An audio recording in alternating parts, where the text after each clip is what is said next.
بسم اللہ الرحمن الرحیم۔ السلام علیکم۔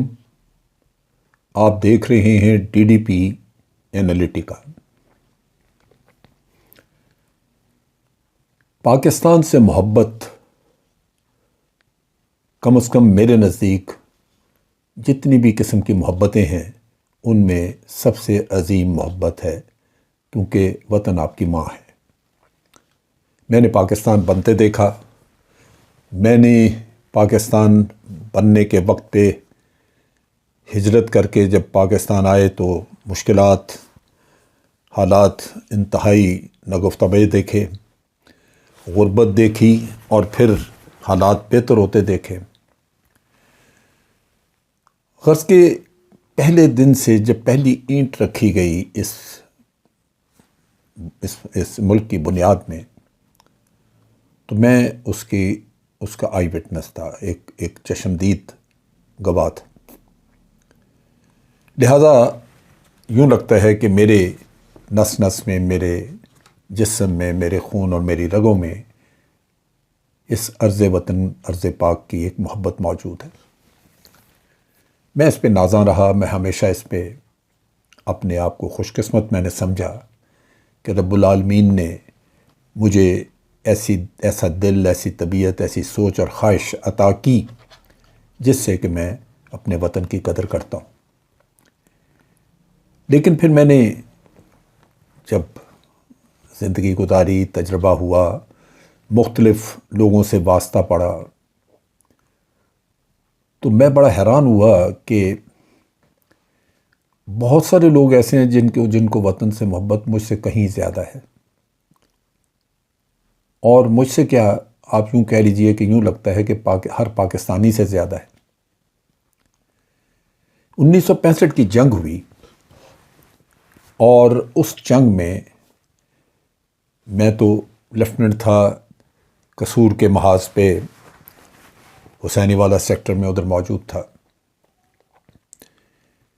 لیکن لاہور کے شہریوں نے جنگ دیکھی، ایک ایریل بیٹلز دیکھیں، ڈاگ فائٹس، اور اس میں بڑے بڑے ہیروز کے نام آئے، ہمارے ایئر فورس کے بہادر، جنہوں نے کہ دشمن کے کئی جہاز گرائے۔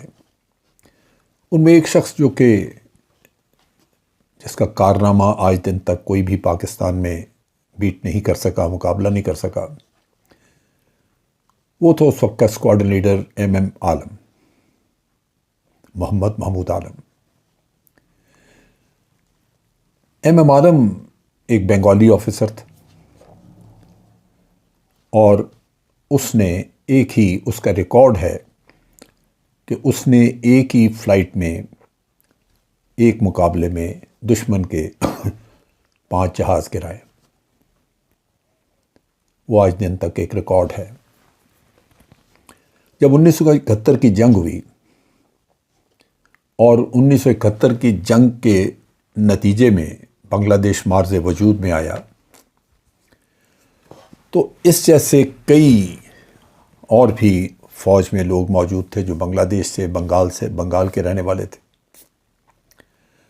اور ان میں ایم عالم اور اس جیسے کچھ اور بنگالی آفیسر جنہوں نے کہا کہ ہم بنگال کو، بنگلہ دیش کو نہیں مانتے، ہم تو صرف یہی جانتے ہیں کہ پاکستان ایک ملک ہے اور وہی ہمارا وطن ہے، ہم اس میں رہنا چاہتے ہیں۔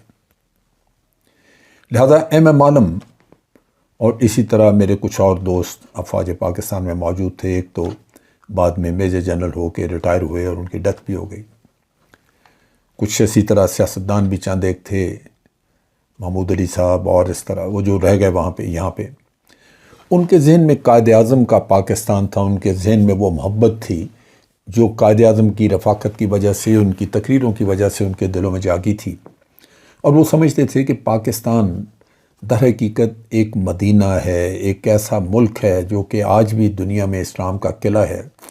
اگر اسلام کہیں صحیح معنوں میں موجود ہے تو وہ پاکستان ہے، اس وجہ سے کہ اسلام کے نام پہ ہی یہ ملک بنا تھا۔ چنانچہ وہ ان کے ذہن میں ایک تصویر تھی اور وہ لگاؤ تھا جس کی وجہ سے یہ لوگ یہاں موجود تھے۔ ایم عالم خاص طور پہ مجھے یاد ہے جب میں جنرل ہیڈ کوارٹرز میں لیفٹیننٹ کرنل کے طور پہ ملٹری آپریشنز ڈائریکٹریٹ میں تھا، تو یہ اس وقت ایئر کوموڈر ہو چکے ہوئے تھے، اور یہ آتے تھے ہمارے اس وقت مختلف آفیسر سے ان کے تعلقات تھے، ملنے کے لیے آتے تھے یہاں پہ. بعض ایکسرسائزز ہماری کمبائنڈ ہوئی اس میں بھی تھے. انتہائی شریف النفس، سادہ آدمی، بہادر آدمی اور بڑا سچا مسلمان، لیکن صاف گو ہونا اور پھر اپنے نقطے پہ ڈٹے رہنا، بعض اوقات انسانوں کے لیے یہ چیزیں رکاوٹیں بن جاتی ہیں. اور غالباً ایم عالم کا بھی واسطہ اس وقت کے سینئر آفیسر جو تھے ان سے پڑا، جو شاید یہ خاصیت، یہ خوبی پسند نہیں کرتے تھے، تو ایم عالم کو ترقی نہ مل سکی. لیکن وہ کبھی دل برداشت نہ ہوئے، خوش. ایم عالم اکیلے تھے، شادی شدہ نہیں تھے، لاہور میں ریٹائرمنٹ کے بعد سیٹل ہوئے اور وہیں ان کا انتقال ہوا، وہیں وہ بری ہوئے. کہانی صرف ایم عالم کی نہیں ہے. جو میں بیان کرنا چاہتا تھا وہ در حقیقت ایم عالم کے بھائی کی بات ہے. مرحوم ایم عالم کے ایک بھائی جن کا نام تھا سجاد عالم، وہ بھی بنگلہ دیش میں پیدا ہوئے، بنگلہ دیش سے ہی پڑھا، لیکن اس کے بعد آ کے مغربی پاکستان یہاں بھائی کے ساتھ رہے، پھر امریکہ چلے گئے. امریکہ میں انہوں نے تعلیم حاصل کی اور وہاں پہ وہ پروفیسر کے طور پہ کام کرتے رہے. فزکس میں انہوں نے اعلیٰ تعلیم حاصل کی تھی. 1971 کی جنگ میں جب پاکستان تقسیم ہوا اور بنگلہ دیش بنا، تو اپنے بھائی کی طرح انہوں نے بھی اپنا خاندان اور سب کچھ چھوڑ کے بنگلہ دیش کو تسلیم کرنے سے انکار کیا اور مغربی پاکستان شفٹ ہوئے. یہاں انہوں نے پاکستان کی شہریت لینے کی درخواست کی اور وہ درخواست اسی طرح مختلف مراحل سے گزرتی رہی لیکن قبول نہ ہو سکی. وہ بیچارے تھے بھی دور. ایم عالم بھی ریٹائرڈ لائف اور ان حالات میں تھے کہ وہ اپنی زندگی بڑی محدود سطح پہ کنفائنڈ اللہ کا نام لے کے گزار رہے تھے. 50 سال تک یہ انتظار میں رہے اور ان کی پاکستان کی شہریت وہ ریگولرائز نہ ہو سکی، ان کو نہ مل سکی. اس درخواست پہ کوئی فیصلہ نہ ہوا. ہمارے دفاتر میں یہ چیزیں اسی طرح رلتی رہتی ہیں اور وہ بھی امریکہ میں موجود رہے، وہیں پڑھاتے رہے. یہ معروف ماہر طبیعیات امریکہ میں state university of new York میں پڑھاتے تھے اور وہاں پہ ان کی زندگی ویسے تو خوش رسم تھی، ٹھیک تھی، کوئی مسئلہ نہیں تھا. لیکن پاکستان سے محبت اور یہاں کی خواہش یہاں آنے کی، ریٹائرمنٹ کے بعد بسنے کی، وہ وہیں موجود تھی. اور پھر ایم عالم کے انتقال کے بعد تو اور بھی شدت سے کہ بھائی کی قبر وہاں پہ ہے. چنانچہ پچھلے دنوں ان کا بھی، سجاد عالم کا بھی انتقال ہوا.